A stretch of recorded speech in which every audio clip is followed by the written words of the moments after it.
My channel is tomorrow again. And I'd like to ask you guys to please like, share, and subscribe to my channel. Please share this video. A couple of my subscribers have asked me to revisit the Jholie Moussa case, and I am going to say right now, I am not going to revisit this again. I made one video of what I saw, and I'm going to make this my last video regarding Jholie Moussa. It is draining, and I can only see so much. But there are some interesting facts that I didn't cover in my first video about this case. Number one, oh, and let me say this. This is a disclaimer. I'm not calling anyone a liar. I'm not. But I can tell you for a fact, as you already know and suspect, there are lots of lies surrounding this case, and that is one of the reasons that it's hard to solve.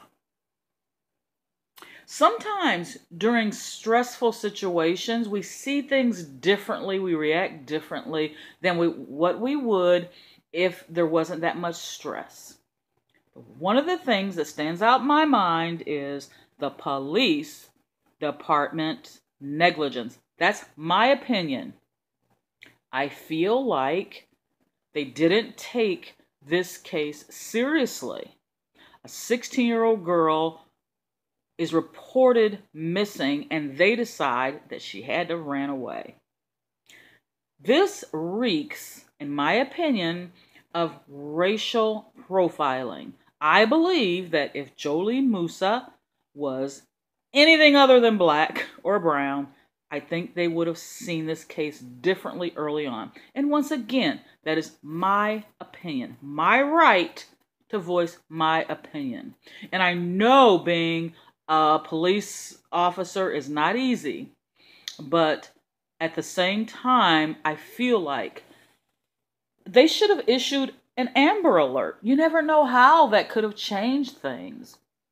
Okay, enough of my soapbox. Now, I'm going to start here. There's something that Jholie Moussa's twin sister said that keeps ringing in my head. She said she has no control. She said what she thought about her sister at the moment. She said she has no control. And for me, I thought that was interesting. And I'm going to tell you shortly what I think she meant by that. Another thing that doesn't sit well with me, and I am going to do the reading, I just want to get this out of the way. The father of Jholie Moussa has a deep laceration going down his eye. I think it might be his right eye.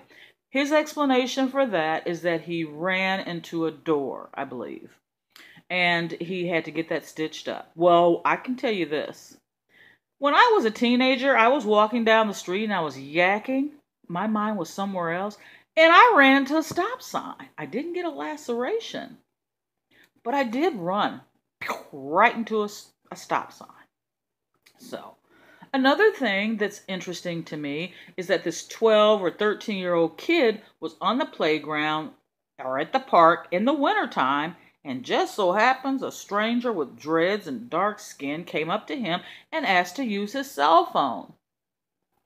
Well, personally, I know I'm getting up there in age, but I don't remember anybody's number. I don't know how that stranger was able to remember Jholie's phone number. And if it did happen the way that 12 or 13-year-old kid said that it happened, then how is it that Jholie's twin sister, Janae, around that time, got a text from her sister, which I don't believe that was her sister. I think it was the killer that texted that and that called the mother. But how is it that Janae says that her sister was on Snapchat? Was it Snapchat? Or was it a stranger using the phone? Did the stranger use the phone to Snapchat Jholie? Nah, that doesn't make sense. So, these are the things that surround this case, just a few of the things that I'm going to mention that surround this case that are strange. Now, in my opinion, by the way, if you're not familiar with this case, pause this video now, and then Google Jholie Moussa. Her first name's Jholie, her last name's Moussa, from Alexandria, Virginia. Google it, look at some of the videos, and whatever you guys come up with, whatever your opinions are, you can put it in the comment section. This case is overwhelming. Anyway, there was a time when Jholie said she's not in control. And then she said, we're twins. We were born, at the same time. We were in our mother's womb at the same time.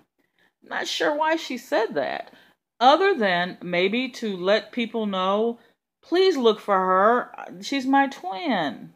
I need my other half.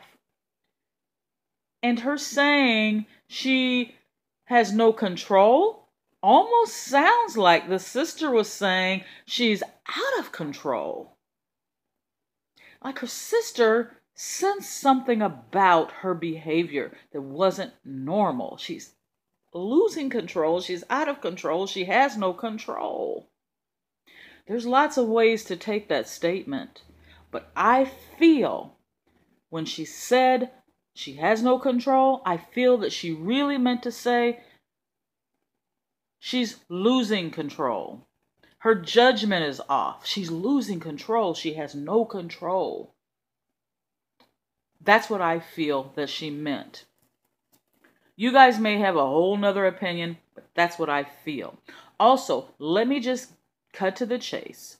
I see Jholie Moussa in a struggle. I see someone scratching her, grabbing her around here. They're trying to grab her around her neck, and they kind of scratch here. I see her face is banged up. Her little body's banged up. She fell to the ground, and she was dragged back up. Someone pulled something over her face, and I think it was a coat, pulled up over her face to keep her from being able to fight back. She did fight back. She fought back. She tried to fight back. But this person is someone she underestimated. This is someone that she felt she could handle this situation. I can handle this. I feel that's what she was saying. She was thinking that this is not as bad as I think. This person isn't as much of a threat as I think. And I can handle this. I'm going to go handle this. She almost got away. She almost survived. I see the person who killed her. I see them walking on moist ground, moist soil. I see dirt. And I think that has already been solved and figured out, that they found her in the park. But I see mud all over the place, and I see muddy shoes, and I see the shoes are light color, maybe white shoes. I see the bottoms of the shoes very clearly. The person, kind of like their gait, the way they walked, was a little unusual. They weren't that heavy. They weren't a heavy-set person or a super muscular person. I see their arms. I see their arms. The wrists, more than anything, stand out in my mind. I see the wrists. And I see that they had something light colored on, and it was rubbing against the wrist. There's something about this person's wrist. They may have an injury there. They may even have what's called a ganglion cyst. There's something with the wrist going on with this person. At least it was at the time of this murder. I don't know what the wrist looks like right now, but at that time, the wrist something was off about the wrist. Also, I see something being thrown, and it has a redness to it. I see the sun glistening on this object, and I feel wherever this object is, there's water. It may be at a lake. If it is at a lake, it's to the left. If you're facing the lake, it's to the left, and it curves. Where it curves is where this object is, and this object has something to do with this case. My guess is, not my psychic guess, but my guess is it's her cell phone. It's something that she had on her person that the killer took and threw it. Now, will this case be solved? If they would stop lying, if people would stop telling fantastic stories that don't make sense, they might be able to solve this case. Uh, Everyone isn't lying, but there's a few people involved who are not telling the complete truth. And I feel like there are two people that know what happened. Two people know what happened. I also, which this may or may not have anything to do with Jholie Moussa, there's somebody in that area who feels very, very negative, and they may have a problem, and I mean serious psychological problem toward females. I don't know.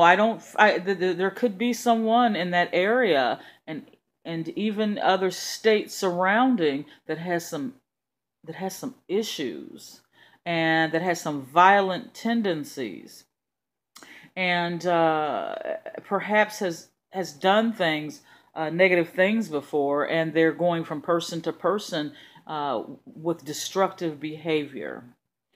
And I think this person, it will be this will that person will be arrested and it will be solved. But I'm not saying that it has to do with Jholie Moussa. It may have something to do with her death, but it may not. I'm just not sure. Who killed Jholie Moussa? Whoever did it, they have a weird way of walking. Their gait is kind of almost hunched. Not in a way where you go, whoa, but it's a slight bending as they walk. Very slight. And I see white tennis shoes, and I see their wrist and their arm.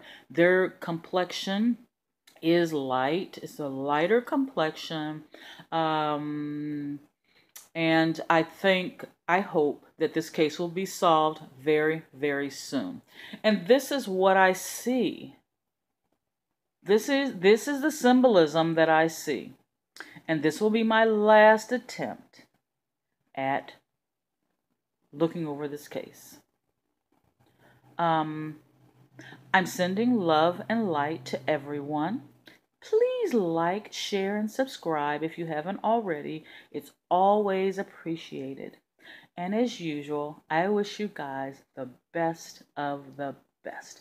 I'm sending love and light to each and every one of you. Thank you for everything.